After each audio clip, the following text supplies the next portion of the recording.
Hi అండి, welcome back to my channel. మగువా ఓ మగువా సీరియల్ ఈరోజు ఎపిసోడ్ ఏం జరిగింది ఏంటి చెప్పేయడానికైతే వచ్చేసాను అన్నమాట.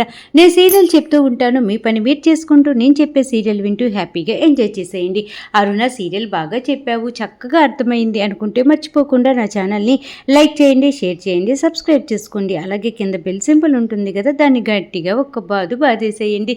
ఇంకా ఈరోజు సీరియల్ వచ్చేసేపటికి భవతి వాళ్ళ ఆయన ఆలోచిస్తూ ఉంటాడనమాట. ఈ నివేద ఇంట్లోకి వచ్చినప్పటి నుంచి తేడాగానే ఉంది. అసలు తన ప్రవర్తన ఏంటి, తను ఎందుకు ఇలాగ చంటి మీద అనవసరంగా నిందలు వేసింది, అసలు చంటి నివేద ఒకే రూమ్లో ఎలా ఉన్నారు, మొత్తానికి కూడా ఈ నివేద ప్లాన్ లాగే ఉంది. ఈ నివేద ప్లాన్ ఏంటో పసిగట్టగలిగితే చంటి నేను సింధూరాన్ని జాగ్రత్తగా కాపాడుకున్న వాళ్ళం అవుతాము, ఎలా చేయాలి ఏం చేయాలి అనేసి ఆలోచిస్తూ ఉంటాడనమాట. ఇంకా ఈలోపే వినాయక చవితి రోజు కూడా ఆ మెట్ల మీద నుంచి నూనె పోసుకొని మరీ జారింది అని చెప్పేసి భవతి కూడా చెప్పింది. అంటే నివేద ఎందుకు చేసింది ఇదంతా కూడా, చంటిని దక్కించుకోవటం కోసమా, తను చంటి మీద మనసు పడిందా అనేసి నానా రకాల ఆలోచనలతోటి సతమతం అయిపోతూ ఉంటాడనమాట. అప్పుడే గుర్తొస్తుంది నివేద డైరీ. ఇంకా డైరీ పట్టుకోగలిగాననుకో ఇప్పుడు చేయబోతున్న ప్లాన్లేంటి, ఇప్పుడు ఒకేలా చంటి మీద ఇలాంటి నింద వేశాను అని చెప్పేసి రాసుకొని ఉంటుంది కదా, దానికి రీజన్ ఏంటో అంతా తెలిసిపోతుంది. కాబట్టి గబగబా నివేద రూమ్లోకి వెళ్ళి తన డైరీ తీయాలి అని చెప్పేసి ప్లాన్ చేసుకొని నివేద ఎక్కడుందా అని చూడగానే కింద బయట పెరట్లో తిరుగుతూ ఆలోచిస్తూ ఉంటుందన్నమాట. ఓహో తను కిందే ఉంది కదా, ఇప్పుడు నేను గబగబా తన రూమ్లోకి వెళ్ళి డైరీ తీద్దామని చెప్పేసి గబగబా నివేద రూమ్లోకి వచ్చి పరుపుల కింద ఆరమార్లలో అంతా వెతుకుతాడనమాట. ఎక్కడ డైరీ కనపడదు. ఇదేంటి డైరీ మన పోయినసారి ఇక్కడే ఉంది కదా, ఇప్పుడు ఎక్కడికి మార్చేసింది అనేసి అటు ఇటు అంతా వెతుకుతూ ఉంటే ఈలోపే నివేద ఇంకా ఇంటి లోపలికి వస్తూ ఉంటుందన్నమాట. ఇంకా ఈలోపే భవతి వాళ్ళ ఆయన అంతా వెతికి ఎక్కడా లేదు, అయినా ఈ కబోర్డ్లో ఉందేమో చూద్దామని చెప్పేసి అక్కడే ఒక కబోర్డు ఉంటే ఆ కబోర్డు ఓపెన్ చేసి ఆ చీరలు అన్నిట్లో వెతుకుతూ ఉంటే అప్పుడే డైరీ కనపడిపోతుందన్నమాట. ఆ డైరీ తీసి ఓపెన్ చేసేలోపే నివేద రావటం గమనిస్తాడు.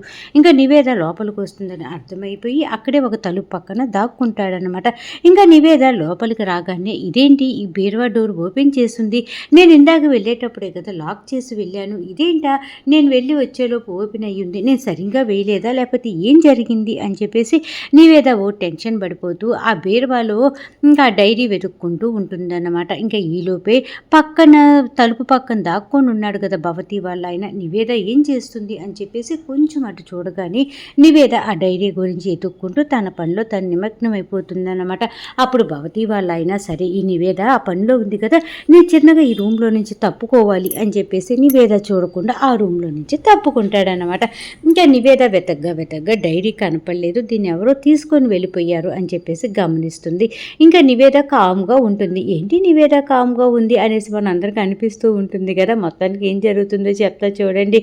ఈలోపు భవతి వాళ్ళ ఆయన కిందకి వెళ్ళటము, ఆ డైరీ ఓపెన్ చూస్తే డైరీ అంతా కూడా తెల్లటి కాగితాలే ఉంటాయన్నమాట. అంటే నివేద రాసుకున్నటువంటి రియల్ డైరీ ఎక్కడో దాచేసి డూపుగా ఉండి ఖాళీగా ఉన్న డైరీ అక్కడ పెట్టిందన్నమాట.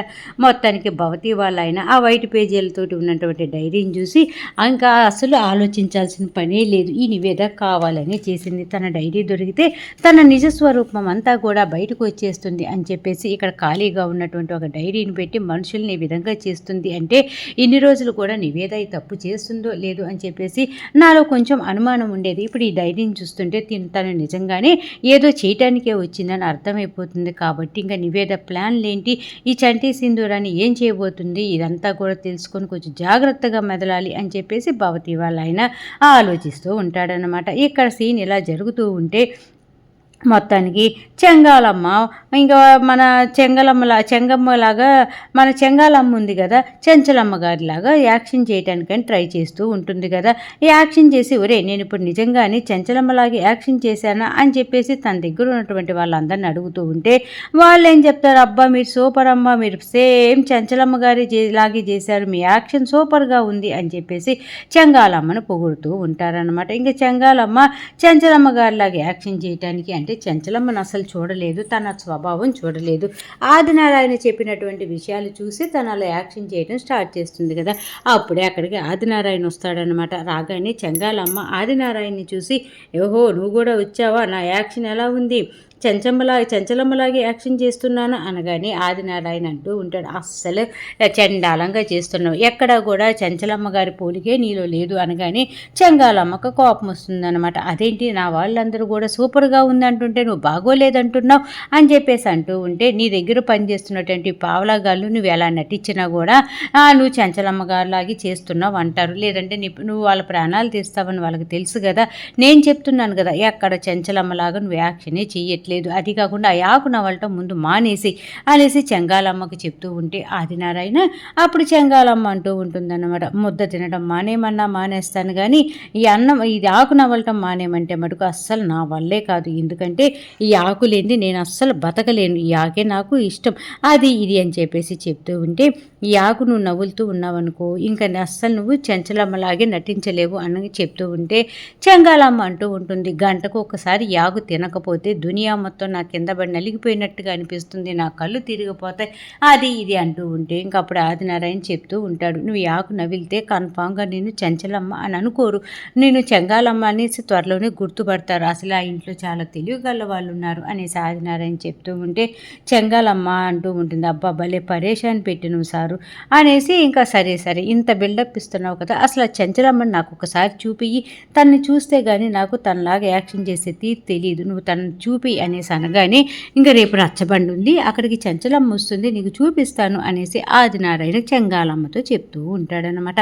ఇంకెక్కడ ఇలా జరుగుతూ ఉంటే ఇంకా చెంచలమ్మ గారు పాపం రచ్చబండకి రెడీ అవుతూ ఉంటారు, రచ్చబండకి రెడీ అవుతూ దేవుడి దగ్గర దండం పెట్టుకుంటూ ఉంటారు. అక్కడే చెంచలమ్మ గారి నాన్న ఫోటో కూడా ఉంటుంది కదా, నాన్నగారు మీరు నాకు ఇది ఇచ్చినప్పటి నుంచి కూడా నేను ప్రతి ఒక్కరికి న్యాయం చేస్తూ వచ్చాను, తన మన భేదం లేకుండా ఊరి జనమ ఇంట్లో జనమ అనేసి ఏం తేడా లేకుండా నేను న్యాయం చెప్తూనే వచ్చాను, అలాంటిది అదే న్యాయం చెప్పేలాగా నన్ను దీవించండి, అక్కడికి వెళ్ళిన తర్వాత ఎలా ఉంటానో మీకు తెలుసు, నా కన్న కొడుకు మీద ఇవాళ రోజున నిందబడింది, నా ఇంట్లో వాళ్ళ మీద నేను న్యాయం చెప్పాలా అన్యాయం చెప్పాలా అనేసి రచ్చబండకి వెళ్తున్నాను, ఏది ఏమైనా సరే అక్కడ నాకు కొడుక కోడల బయట వాళ్ళ అయిన వాళ్ళ అనేసి ఏ తారతమ్యం లేకుండా నేను న్యాయంగానే చెప్పేటట్టుగా నాకు తోడ్పడండి అని చెప్పేసి ఇంకా చెంచలమ్మ గారు దండం పెట్టుకుంటూ ఉంటారనమాట.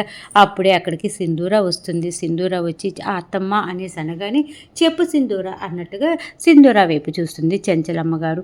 ఇంకా అప్పుడే సింధూర అంటూ ఉంటుంది, మీరు అక్కడ తీర్పు చెప్పేటప్పుడు ప్రతి మాట ఒక్కసారి గుర్తు చేసుకోండి, ఎందుకంటే మీరు తీర్పు ఇవ్వబోతుంది మీ కన్న కొడుకు మీద అని చెప్పేసి చెంచలమ్మ గారికి సింధూర చెప్తూ ఉంటే అప్పుడు సింధూర అని చూసి చెంచలమ్మ అంటూ ఉంటుందన్నమాట, అయితే సింధూర ఒకవేళ చంటి తప్పు చేసినా సరే తప్పు చేయలేదని చెప్పమంటావా, ఆ నివేద మీద నింద మోపమంటావా, నువ్వు మాట్లాడేది ఏంటి సింధూర అని చెప్పేసి సింధూర అని అడుగుతూ ఉండేలోపు అప్పుడే అక్కడికి కేశవ గారు వస్తారనమాట. అది కాదు చెంచలమ్మ, సింధూర చెప్పేది ఏంటి అంటే చంటి మన బిడ్డ, అలాంటి వాడు అసలు కానీ కాదు, ఎందువల్ల అతని మీద నిందపడిందా ఏంటి అనేసి మనం టైం కూడా ఇవ్వకుండా రచ్చబండ రెడీ చేసేసావు, ఈలోపే చంటి తప్పు చేయకపోయినా సరే అనుకోని పరిస్థితుల్లో తప్పు చేశాడు అనేసి తన మీద నిందబడితే అది ఆ కలంకం ఎంతవరకు వెళ్తుందో ఒక్కసారి ఆలోచించు అనేసి కేశవ గారు చెంచలమ్మ గారికి చెప్తూ ఉంటే అప్పుడే చెంచలమ్మ గారు అంటూ ఉంటారన్నమాట, మన ఇద్దరికి పెళ్ళైనప్పటి నుంచి కూడా నేను ఆ రచ్చబండ దగ్గర తీర్పిస్తూ ఉన్నాను,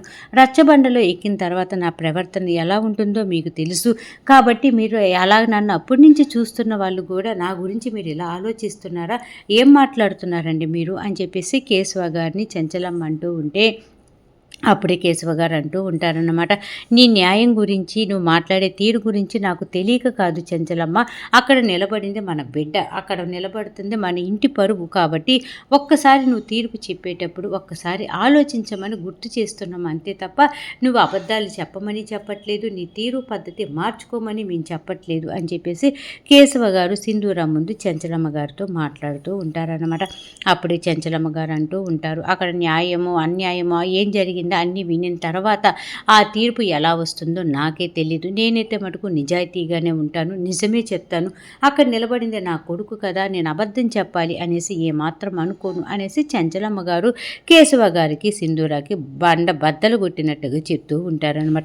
అది కాదు అత్తమ్మ అనేసి సింధూర చెప్తూ ఉంటే నువ్వేం మాట్లాడు మాకు సింధూర, నాకు టైం అవుతుంది, ఏమంటే ఇంకా బయలుదేరతామా అని చెప్పేసి చెంచలమ్మ గారు కేశవ గారు ఇంకా బయలుదేరుతూ ఉంటారు. సింధూర మళ్ళీ దేవుడికి అక్కడే చెంచలమ్మ గారు దండం పెట్టుకున్నటువంటి స్వామికి దండం పెట్టుకుంటూ ఉంటుంది. నా భర్త మీద ఇటువంటి నింద పడకుండా చూడండి స్వామి, తప్పు చేస్తే మటుకు క్షమించద్దు, తప్పు చేయకపోతే మటుకు మీరే నా భర్తను కాపాడాలి, నిజమేంటో మీరే నిరూపించాలి అని చెప్పేసి స్వామివారికి దండం పెట్టుకుంటూ ఉంటే మగువా ఓ మగువా సీరియల్ ఎపిసోడ్ ఈరోజు అయిపోయిందనమాట. సీరియల్ ఏ విధంగా అనిపించింది?